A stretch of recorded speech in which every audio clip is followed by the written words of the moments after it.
हाल ही में रिलीज हुई the Kerala movie पर कुछ प्रश्न जिन्हें हम जानने की कोशिश करेंगे कि द केरला स्टोरी पर विवाद की वजह क्या है। फिल्म में क्या सवाल उठाए गए हैं। फिल्म की कहानी किस पर आधारित है। किन बातों पर जोर है द केरला स्टोरी का। क्या है द केरला स्टोरी में जो पीएम मोदी को भी बोलना पड़ा। केरल की लड़कियों की कहानी पर बनी यह फिल्म कैसी है। तो चलिए जानते हैं इसके बारे में। क्या आप जानते हैं सर कि कासरगोड में कुछ गांव हैं जहां शरीयत का बोलबाला है। दुनिया में जब भी कहीं बम विस्फोट होता है, फिर चाहे वह श्रीलंका में, सिंगापुर में या अफगानिस्तान में हो, केरल का कनेक्शन जरूर निकल कर सामने आता है। ऐसा क्यों?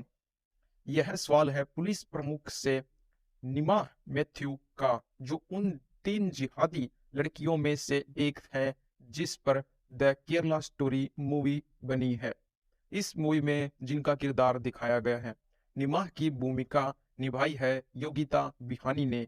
फिल्म में दिखाया गया है कि निमाह एक ईसाई परिवार की लड़की है जो इस्लाम कबूल कर लेती हैं। उनका धर्म परिवर्तित कराया जाता है आतंकी संगठन आईएस के लिए। लेकिन फिल्म में आखिर में पुलिस प्रमुख से उनका सवाल जाहिर करता है कि वह वापसी करना चाहती है।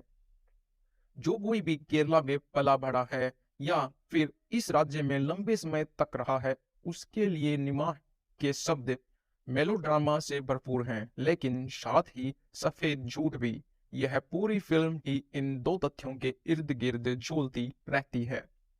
फिल्मकार ने इसे एक सच्ची घटना के तौर पर पेश किया है। शुरुआत में ही असल जीवन की पात्र निमा पर्दे पर इस मैसेज के साथ आती है कि मेरे साथ कई बार रेप किया गया और बुरी तरह प्रताड़ित किया गया।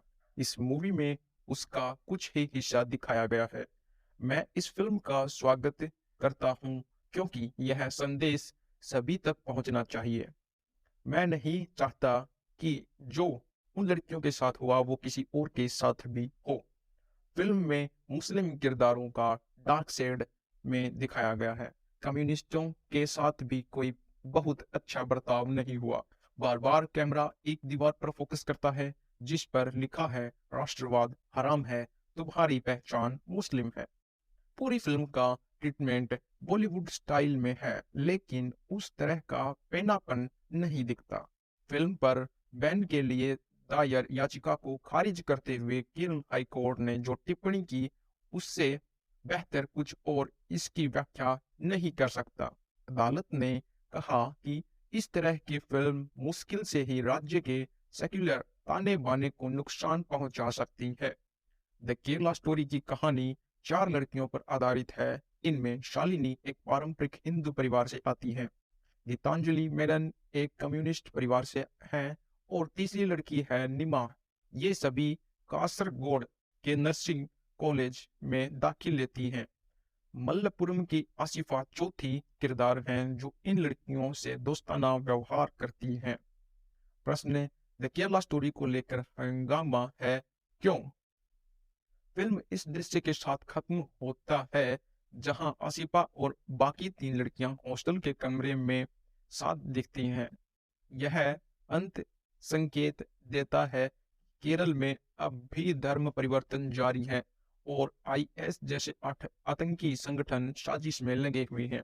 द केरला स्टोरी की सच्ची घटना पर आधारित होने का दावा किया गया है, लेकिन सच्ची होने की बजाय यह कहानी केरल के लोगों का अपमान करती है। इसमें इस तरह दिखाया गया है मानो यह पूरे राज्य की कहानी हो। निमाह कहती भी है कि केरल में करीब 30,000 लड़कियां आतंकी और चरमपंथी संगठनों के चंगुल में फंसी हुई हैं। वह बताती हैं कि एक पूर्व मुख्यमंत्री भी कह चुके हैं कि चरमपंथी संगठन केरल को इस्लामिक राज्य बनाना चाहते हैं। निमाह के कैरेक्टर की तरह गीतांजलि के माता पिता भी मूवी के आखिर में दिखाए जाते हैं और उनका संदेश होता है कि जिस शख्स ने हमारी बेटी का शोषण किया उसके खिलाफ हम कुछ कर नहीं पाए। कम से कम उसकी तस्वीर फिल्म में दिखाई जाए ताकि दूसरे लोग सावधान हो सकें। फिल्म पर विवाद शुरू हुआ इसके ट्रेलर के साथ, जिसमें दिखाया गया कि केरल की करीब 32,000 लड़कियों ने आईएस ज्वाइन कर लिया है।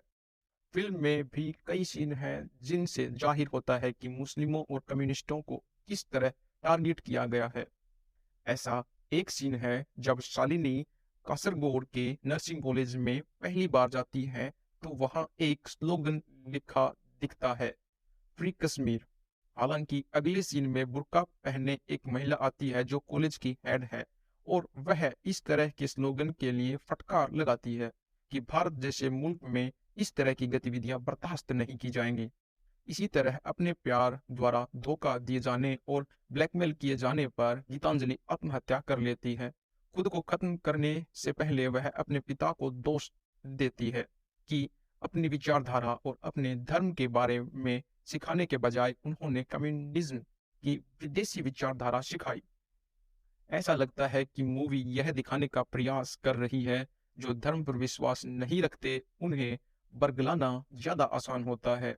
मसलन एक सीन है जिसमें नास्तिक परिवार से संबंध रखने वाली गीतांजलि बहुत ध्यान से आसिफा की बात सुनती है कि बिना प्रार्थना के भोजन करना पाप है और केवल अल्लाह ही हमारी रक्षा कर सकता है।